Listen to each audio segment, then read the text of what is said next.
We are going live. Sound check, 1, 2, 3, right? So me trying to keep up with the me going live every day, right, and providing value to my followers and my content, right? So today in the afternoon, we're not doing the walk, the afternoon walk. So I'm out of my office, but I wanted to go over. I had a presentation over today, so I just want to simplify it and share with you, right? And we talked about rental policies in condos, right? Because this affects uh, your investment, where you live, the type of living you live, right? So all these policies, they're there for a good reason, and they all started right. So let me just give you like a little time because this rental policies also are going to affect. For example, depending on the rental policy you have, it's going to affect the wear and tear of the building. It's going to affect also the type of financing you get for the building. So there's a couple of things, and your insurance might be different. So we'll get into that, right? So just like a little brief history, right? We saw in 1970s people started moving into condos. Obviously, we as suburbs have kind of grown out as people started moving into condos. Talking about here in Miami, right? And it got very kind of popular. Bitcoin comes along, right? In 1990s, the 90s, Fannie Mae and those, FHA loans get into the game, and they start setting some rules, right, for them to lend for the lending, and require certain rental policies to be imposed, right? And basically, we see now we've gone through the renting from a year, and now there's the whole different strategies, and now we got daily rentals. So just to keep it, simple, and keep it simple, I'm going to just talk about go over all the different types of rental possibilities or policies that you have to be aware of when you're buying to a building. For example, the logic behind all this is if it's a residential building, people that own the units are going to take care of the units, right? It's more of a community type of feeling, right? You live in a building, it's a community, right? If you have a lot of rentals, people start coming in and out. There's more traffic, people you don't know, it becomes less safe, and you really can build a community with people that are completely moving around, right? So that's what some of these buildings started to shape up, and they started to make things. Hi, say hi to Liliana. How you doing? Hi, how you guys? I see Michael. Thank you. So I'm going to talk about the different forms and how they affect. So the first one is called minimum ownership before renting. This is when you buy into a building or a condominium, and they're going to tell you that you have to live in the unit for a year before you can rent it, or 2 years, depending on the building, right? So what does that do, right? So this, for example, discourages a lot of investors that say, you know what, I'm not going to buy into the building because I'm not going to rent it out. We'll have to wait it for a year, right? But it does stabilize ownership, because if you think about it, right? Think about it. I mean, I want to move into this property. You never know. Life could change. Maybe you came here to work for Miami, and you were working for a year, and then you got transferred. So you kind of want to rent the property, right? But you're going to live there for like at least a year, so you really don't have a problem with that, right? So some of the cons of that is that it restricts owners from living change within that year, right? And also your buyer pool becomes less, right? Because now you got to have somebody who's willing to live the unit, and basically people that are trying to do or buying, for example, an investment, it's not going to, the number's going to be a little bit different.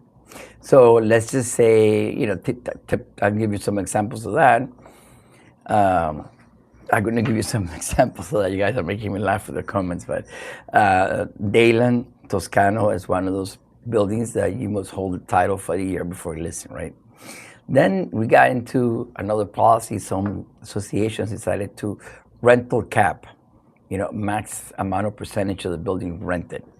What does this mean, right? Let's say that you live in a building and they have a cap that only 20 30% of the units could be rented. To keep this simple, if you have 100 apartments, 100 units in this condominium, and you have a maximum of 30 units that could be rented out, percentage, 30%, that'll be 30 units. So if there are 30 units rented, and if you wanted to rent your unit, the association is not going to approve your rental until somebody moves out, right? So basically, that's another way. So we kind of were the first one will be minimum ownership before renting. Another one will be a rental cap, percentage of the buildings, right? And this all comes into taking into consideration that also you're going to see towards the end of financing, it's going to be also applied, and it's going to have some stuff. So then we came with something, minimum lead terms, right? Or that you couldn't probably rent. Sorry about that. I got a call. So you couldn't rent the unit for some time. So this basically, kind of reduces the turnover rate, but doesn't, attract stable tenants. But then again, and then we started coming into the 90s, and then we have the short term that allows short term rentals, right? The pros of a short-term rental is that you can maximize your investment in your unit. Renting your unit by daily, you're going to get a much higher value than renting it for a year, for 6 months. This also attracts a lot of investors, so you do appeal to investors. But what are the cons, let's say, about that is, it's going to be noisier, right? A lot of people moving in, moving out, a lot of rotation. Safety-wise becomes a little bit more unsafe because, there's people are not getting vetted, because they're coming in and out. So usually you might get some HOA pushbacks, and you also have to be careful because every city has their own regulations for short-term rentals, et cetera. So the building also has to comply with the city, right? Example of that could be the club at Brickell Bay. And then we started off with the 30-day minimum rentals. This is that you could rent. So basically, in a year, you can rent your unit 12 times.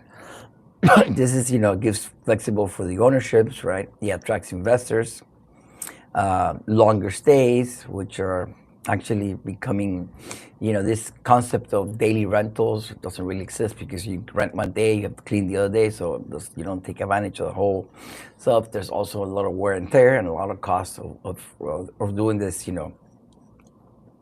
rentals by day and day. So these 30-day rentals become kind of attractive, and you have fewer transits, compensates a little bit of stability, right? And it complies with a lot of the cities, so you don't sit there. And I'm just taking a little break here and talking about, if you look at the CEO or Airbnb, and a lot of the studies that are out there now are saying, what are they saying is that, when you see what rents the most demand is it's 3 months rental, 90-day rentals, right? That's where the profit is at. So when you study a year rental, 6 months rentals, 3 months rentals, daily rentals, weekly rentals, the power is on, or where the numbers are guiding is where the most rentability is under 3 months, right? And these are for the snowbirds. Also, you're getting people that are moving down for business. Let's say, for example, Miami, we do have a lot of healthcare. People are coming for treatment, they're going to be here for 2-3 months. Snowbirds usually come in for 2-3 months. People from Latin America that come spend the summer, that's another 3 months, right? So we are, the 3 months seem to be a sweet spot. And actually Airbnb, which is like started daily rentals, your CEO has this article that just came out, and they're seeing how they expand Airbnb to try to make it to 3 months, because basically all the data is telling us that 3 months is the sweet spot that you want to be. So if you're in a building that allows 30-day rentals 12 times a year, that's kind of a really probably a better investment. It complies with the banking. It complies with the rules of the city. When you go to finance it, it's not going to be an investment. Look, any building that has an Airbnb component, daily rentals, it's going to be considered an investment property. You could live on it, yes. It could be your main property, but you cannot declare it to be your main property. So what happens when you have like an Airbnb is, it's an investment. It's going to be considered an investment because it's not meant for you to live on it. We also We're going to understand that there's going to be more on wear and tear. People are going to be running around, the hallways. The elevators are going to be used. You go to the elevators and, there'll be kind of long waiting times there, and then they open up, and then you're going to see maybe two people with like 4 or 5 suitcases, right? Take into account that some of these buildings are turning into a B, where a building is designed for residentials, right? And there's been studies too showing that the waiting time for the elevator, it's actually become kind of a problem. It's kind of irritating. But basically, we're getting a residential. We'll have normal 3 elevators, depends, for the more capacity. Owners are not coming in and out. When you turn the same building and you turn into an Airbnb and you have those units rentals, you have a lot more traffic, right? So that's going to depend on more traffic. There's also going to be more suitcases, et cetera, right? So the waiting times take longer, and also will impact, right? So, example of that, the Icon Brickell has 30-day rent rentals. We see Brickell House, right, on One Miami downtown. So the 30-day rental, I think that's a sweet spot. If you're asking me, I'll recommend you to stick with that. But if you also go to buildings that have daily short-term rentals, right? Maximum potential. So this is like you can rent however you want, no rental restrictions. Rent it as many times as you want, to whoever you want, put it everywhere you want to do. That's great, right? So there's some pros to that. Maximize your income, right? There's a lot of tourist demand, and guess what? Miami is, we have 7 big events throughout the whole year. So we're one of the tourist hotspots. Miami is like a main city, right, for people coming to party. So there is a whole ecosystem. So I think our hotel industry is pretty much always kind of full.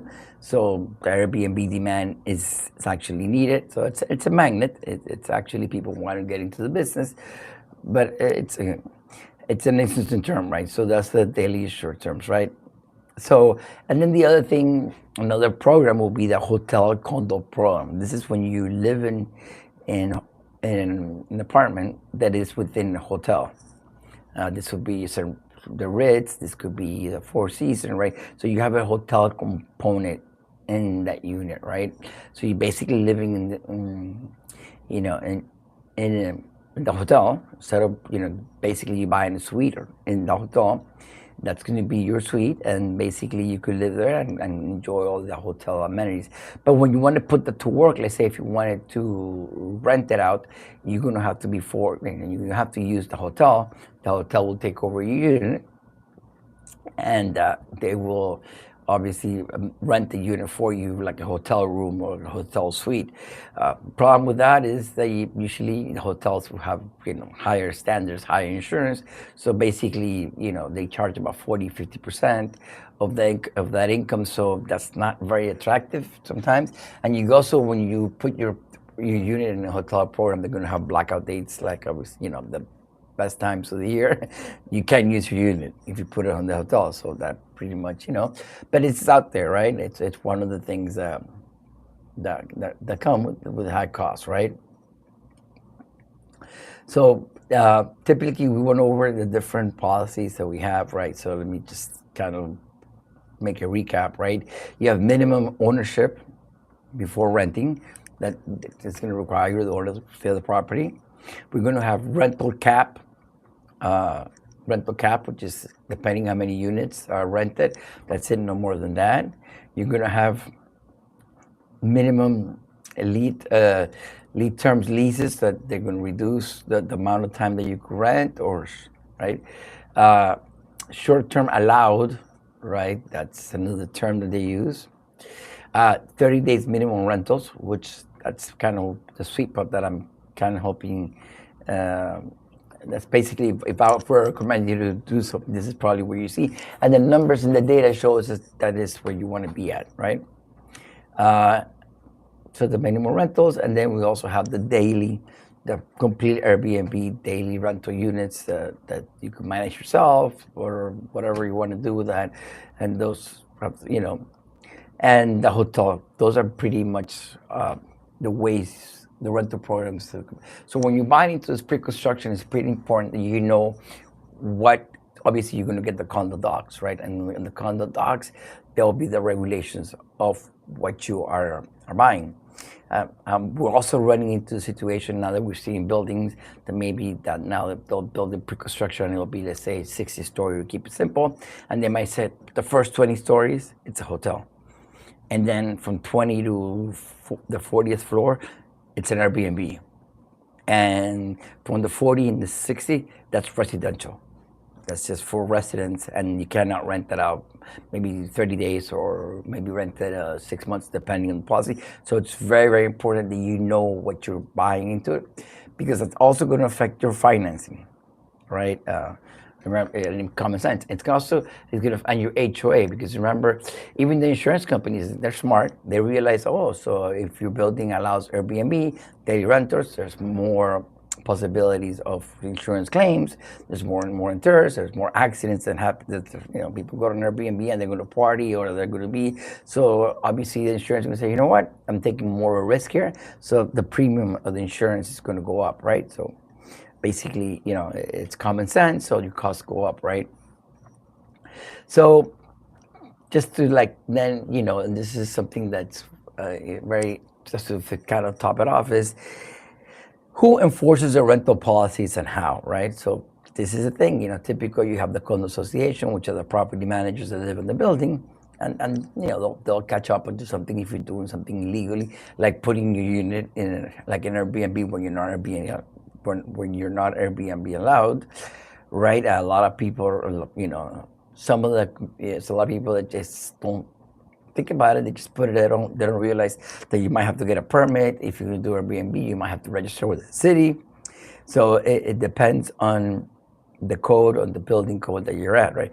We sometimes tend to ignore and do the things here. You will get caught, and then they'll put a lien in your property, and they'll take some kind of legal action against you, and it will be affected. So do not advise you that you just follow the rules just to keep it simple, right? So it's very important that you understand the condo docs. I mean, today's world, you get ChatGPT, you scan it, and you run it through ChatGPT, and let it tell you what the things are. Because I know when you get the HOA, you get this big book, and you're like, you're not going to read that, and I completely understand that. But we could nowadays understand those things, because then you buy something and they know you can't rent this, or you can't, for example, you may be in a place that you probably have your own company, or you're an entrepreneur, and let's say you have a plumbing company and you have your working car is your plumbing van, and you cannot park that. They will not allow commercial vehicles in the parking spot, right? So where do you park your car? So those are some of the things, right? And some of these policies, right? Yeah, of course they could change if the associations get together and people vote, and so those things also could change, right? But in conclusion, right, condo rental policies were born out of the need to protect the community value, right? Some condos, they want to follow more of a community, more residential. They want to live amongst the same kind of people. They want to create long-term stays. So that's right, effects, right? Also, this laws were put into place for the financing and the residential quality of life, right? This is enforced by the HOAs, governing bodies and they could take serious actions. They could put liens against your property, right? So that's overall takeoff today. I made it a little longer. I wanted to make this live to share with you what I've learned. Text me or write to me, right? So listen, if you haven't done so, please subscribe to my channel. We're about to hit 10,000 subscribers. I'm really excited. We're at 9,000, I think 900. So we're just about to break that cycle. That's a milestone for me, right? Also, I'm getting more engagement, so I'm kind of happy, right? And just to finally got my book out, right? My book is already out. It's on Amazon. This is Miami Pre-Construction Blueprint. This is the look of the building of my beautiful book, right? It just came out. If you read this book, I guarantee you that first, I think I made it into, it's not a textbook. It's a nice read. But if you read this book, you will come out with having the right knowledge and understanding how this whole pre-construction world is moving around and why. And the reason I talked about that because the rental policies also play into this pre-construction, right? So having said that, guys, I want to wish you a great afternoon. Thank you for putting up with me. So definitely, I really appreciate if you give me that extra push to look for. Please subscribe to the channel.